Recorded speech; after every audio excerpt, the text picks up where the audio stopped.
இது ட்ரெயினுக்கு ஆடுங்க. ட்ரெயினுக்காக வந்து புளியோதரை தொக்கு கொஞ்சம் கொஞ்சமாக சாதம் வடித்து கொட்டி புளியோதரை தொக்கை கலந்துட்டுருக்கேன்.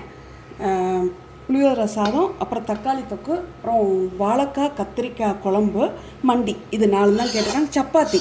சப்பாத்தி கேட்டிருக்காங்க. சப்பாத்தி முக்கால்வாசி முடிச்சுட்டு இன்னும் இப்போ மாவு பசஞ்சு வச்சுருக்கோம். ஏன்னா 100 சப்பாத்தி கிட்ட அது பண்ணிகிட்ருக்கோம். முடிஞ்சோன்னா உங்களுக்கு எல்லாத்தையும் காமிக்கிறாங்க. வந்து கத்திரிக்காய் வாழைக்காய் குழம்பு.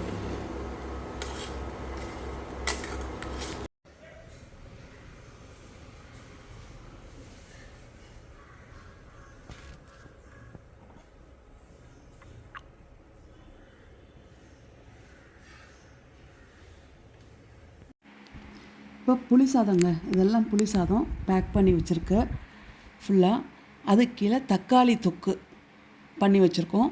இந்த ஃபாயில், இந்த பேக்கெட் ஃபுல்லாக வந்து இட்லி ஃபுல்லாக. அடுத்தது இது ரீயூஸபிள், இது கை துடைக்கிறதுக்கு இதுக்கெலாம் வச்சுக்கலான்னு கொஞ்சம் சிப்ஸு. இது ஃபுல்லாகவும் புளி சாதம் தாங்க கட்டி வச்சுருக்கு. ஃபுல்லாக புளி சாதம் கட்டி வச்சுருக்கு.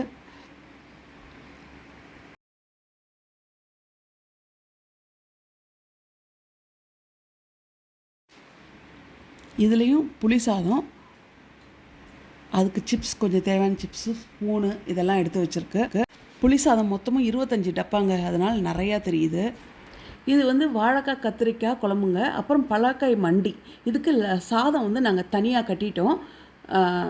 இது வந்து அவங்க வந்து லஞ்சுக்கு எடுத்துப்பாங்க. இது வந்து புளி சாதம் வந்து நைட்டுக்கு எடுத்துப்பாங்க. அதுக்காக இட்லியும் தக்காளி தொக்கும் வச்சுருந்தோம் பாருங்கள். அது வந்து அடுத்த நாள் காலைக்கு கெட்டு போகாது. அந்த மாதிரி தக்காளி தொக்கு பண்ணியிருக்கு. இட்லிலையும் நல்லா நல்லெண்ணெய் தடவி பண்ணதால் கெட்டு போகாது, நல்லா எடுத்துப்பாங்க. எல்லாம் பேக்கிங் ஆயிடுச்சு. இப்போ ட்ரெயினுக்கு போகிறதுக்கு எடுத்துகிட்டு போகிறதுக்கு வந்து எடுத்துகிட்டு போயிடுவாங்க.